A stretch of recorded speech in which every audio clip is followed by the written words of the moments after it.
there anything that you feel passionate about? I feel passionate about the fact that I think we're about to be harassed by this cop. I'm passionate about that too. Okay. Maybe not. Pass the line.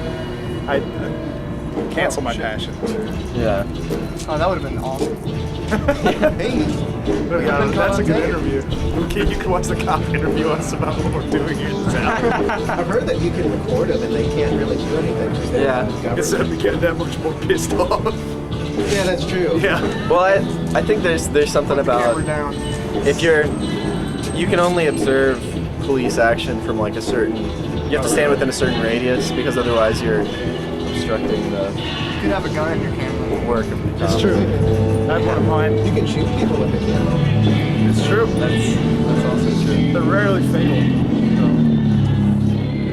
So they can kill people. Let's see.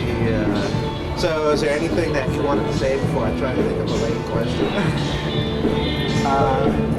Jeremy's got something to say. I've never had. One time when we were in high school, we got interviewed, and we were in this little room in the library, and Jeremy was suggesting that it was soundproof, and the guy that was interviewing was like, "Do you have anything you like to say?" And Jeremy yells, "I like to fuck librarians in the ass."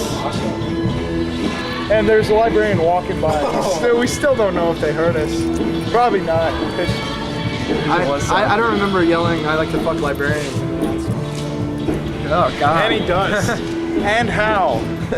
There's some pretty hot librarians. Really? Some. I guess there are some. That movie, The Station Agent, Michelle Williams is a librarian. She's all right looking. I'm glad to see we're documenting this. Yeah. I've got some tape. I hate to ask you. You guys hold this? Yeah. It'd be easy. Yeah. Yeah, it would be a lot easier. Because I've got one hand. You gotta get different angles, Eddie. For the Coverage. the alternate angles on the DVD of the interview in a dark alley with dumb fucks walking by. Yeah, it should all like shoot crazy heroin. effects on it, you know. All right. Really The artsy. real interview. What's up? Man, I think these guys. You want to be in a movie? $500. Who's got the condoms? No, we don't. What are you guys' musical influences? What? Musical influences? I don't know. I think like probably the number one thing that we all agree on musically is Sonic Youth. That's probably our biggest musical influence. Like we all listen to a lot of Sonic Youth. And like I used to listen to a lot of hardcore, and I think when we started playing, Like who? like I listened to a lot of like Abolition hardcore bands on Abolition from like Southern California. Yeah, like early 90s to mid 90s hardcore more than Yeah. the Southern California stuff from the 80s, which I don't really find very interesting. But Yeah. Ouch! I don't know. Apparently, in William's opinion, I just totally served Southern California hardcore from the Well, he 80s. just said he liked it, and you were like, Did he? Okay. I don't Yeah. like. What? No. Yeah. Yeah. Yeah. Oh, You'd be in what do we it. have to say? What's the question for What her? are your musical influences? I'm sorry, pardon me. We're taking a poll. What are your musical influences? I like Melissa Etheridge. Melissa. Melissa Etheridge. I like people who are down to earth and solid in their beliefs. Does that work? That works. That's a. What are you guys? You're a good spokesman. I haven't even thought of an answer yet. Usually I just flash, but I won't. Yeah. That's cool, thanks.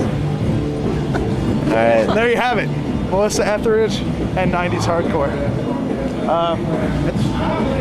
She just joined the band. I was actually thinking about it. Like, I think She was touching me in a special place. Me too. What was the thing about her flashing? I don't know. I think it was a reference to the, those. Girls Gone Wild. Yeah. I was thinking it We was can make a like Girls Gone Wild right We now. could. it sounds more like We a could drug. make an Ed Gone Wild. Show us some titties, Ed. No, I was actually thinking about the musical influence thing and about how like I think I think like people of our generation like grew up listening to bands that in retrospect are not really as awesome as we used to think they were. But they're a lot more awesome than the bands that kids today think are awesome. Yeah, but like the Stone Temple Pilots, they aren't very good, but they're better than Godsmack. I don't know what kids listen to. I mean, I'm not gonna lie, like we're totally influenced by the grunge. I think we're influenced by like the grunge thing. Yeah, We're like Tool. Tool. I was gonna say Tool. I think, especially like William and maybe we're all sort of interested. We're all not sort so of much saying influenced by on the Tool. Yeah, not so much on the Tool. We all went in 9th grade and saw the Stone Temple Pilots. Cheap Trick opened for them. That was awesome. And I don't know, like I think that's had something to do with the way that We went to Lollapalooza. kids our age play Corn. music. It sticks with you because it's the first thing you really listen to, I guess.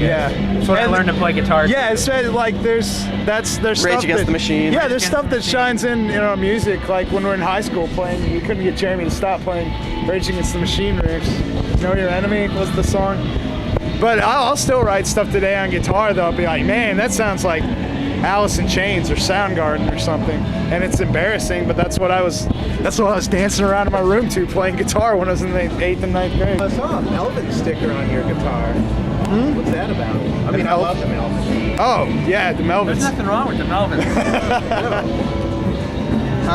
I used to get on top of the washing machine in my underwear with a red bandana on, and did not. And dance to Born in the USA. That's awesome. To the rhythm of the washing machine. When, So like, Lee Greenwood is 10th also grade? prominent No, amongst Bruce their Springsteen. influences. We tried to Bruce get him. Springsteen, We tried motherfucker. to get him to do it yeah. now, but he won't do it anymore. I'm sorry, but that's one of the most irritating songs to me. Wait, which one? I was like 5. For like 10 minutes, I was like, oh. I saw Lee Greenwood perform at an air show when I was like 9, and then I saw the Blue Angels, the Jets. That was awesome. That sounds He sang that song about the USA. I saw Eddie Money at Fun Fest. Sweet. I saw the He Village. got out in a limo. I saw the Village people at Fiesta, Texas, in San Antonio. Yeah, you're from Texas, aren't you? Yeah, from Texas. When did you come here? I moved to Johnson City right before 9th grade. Then, All right. Yeah. So having gone to UT Knoxville, which is the real UT? It's fucking Austin. Isn't that a What? The real UT. It's Austin. I still am not. Well, I guess I have to be acclimated to UT. When people say UT, They do have a less annoying orange than our It's orange. true. Burnt orange, much more stately. They have the longhorn symbol. We are important people talking about important things. Musical influences. We're a very serious band, as you can tell. We all listen to different stuff, mostly just wildly different. I like the gangster rap. Well, yeah, Jeremy listens to a lot of Close-up. mainstream hip hop and Depeche Mode, mostly. Did he really? I would say if you had to name He does listen to a lot of mainstream two hip-hop. musical things that you were passionate about, Rubber Band Man. he Wow, used to that's be a into topic. the Insane Clown Posse.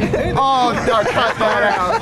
Cut that out. Tell him about the sticker on the Insane Clown Posse CD when you're at the CD store. It says, "I stab people." I'm gonna kill you. We've known each other for entirely too long. It said I stab people. All right, let's start with the real interview. So he likes hip hop, and he likes 90s hardcore, and he likes Lee Greenwood, Yeah. and I like guess. Melvins He likes noise and stuff. noisy stuff. I like wussy indie rock for the most part. I don't know too much about that. That's Too like much a about- field that it seems like I want to know more about it, but There's a lot of crap, but some good stuff.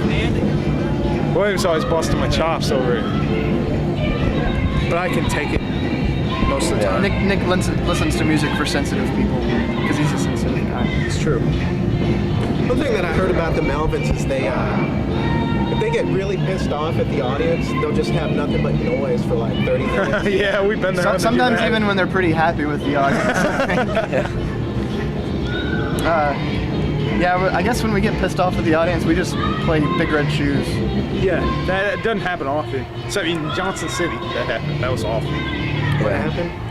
Just the people weren't paying attention, and the band before it totally pissed us off because we were supposed to play second to last, and it was like midnight, and they go on and they're like, we're just gonna do a short set, and they're this really awful, like,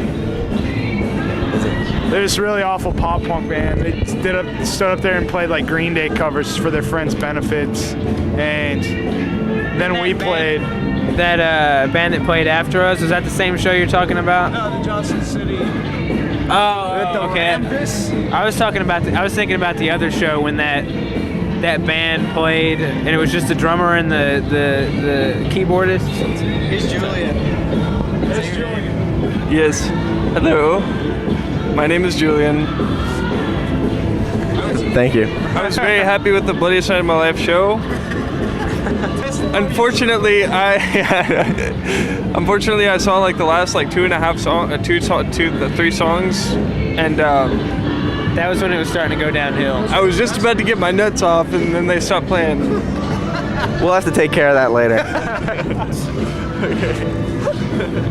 Yeah, I thought that was a pretty short set. We always play short sets. We have long songs. That's true. We don't have long songs, and we try to, especially in a situation like this, where we know that, I mean, most of the people are coming to see Skeleton Key, Dropsonic. I mean, You gotta leave them wanting more. yeah. Well, I've been to too many shows where like the opening act that the band, it's not the band I came to see, and I'll sit there and I'll be like, these guys are pretty good, but if they play too long, then my opinion totally changes. Like I would like this band to stop so I can see the band I came to see. So I mean, I think that's a pretty good philosophy to live by. Less is more. You don't want people to get tired, and with just playing really loud like we do, there's a possibility that people are going to get tired. Plus, if we played any longer, our eardrums would be totally shot. Yeah, it's true. And we get tired. No. There is nothing rock and roll about earplugs. That's true. But I can't go anywhere without them. Yeah. Yeah. I need to start wearing them because I'll be at work and all of a sudden I'll hear this boo, and I'll look around and it's in my ears. We've been saying that for years, and the voice telling us that is getting fainter and fainter. If you have tinnitus, then you're never alone. You know, there's always a loud tone. yeah. There's always someone calling you. Constant ringing. You know, puts you in the league with Pete Townsend and William Shatner. And the guy from Mission of Burma has really bad tinnitus. What? But that just means you just gotta keep rocking your whole life because there's nothing else you can do. You have to turn everything up really loud to hear over the boo. Get louder and louder as you get older and older. Yeah, that's our plan. I have to buy some more amplifiers, so that one was turned all the way up. What's the deal with the amplifier turned on inside? Oh, it just rests better that way. I don't know. It gives more space to set stuff. I have a question. Why aren't you guys inside supporting the second band? We're doing an interview. But I see that you're too cool to be inside supporting the second band, but what's your real excuse? We are totally too cool for That's- this awesome band from... that is a good point, and I think it's probably time to go inside and watch the second band. Oh, wait. Another thing about the short sets, we have such shitty equipment that it's part of the necessity that we play short sets, so donations Go out of tune or are welcome, if we don't, so... so we can get better stuff.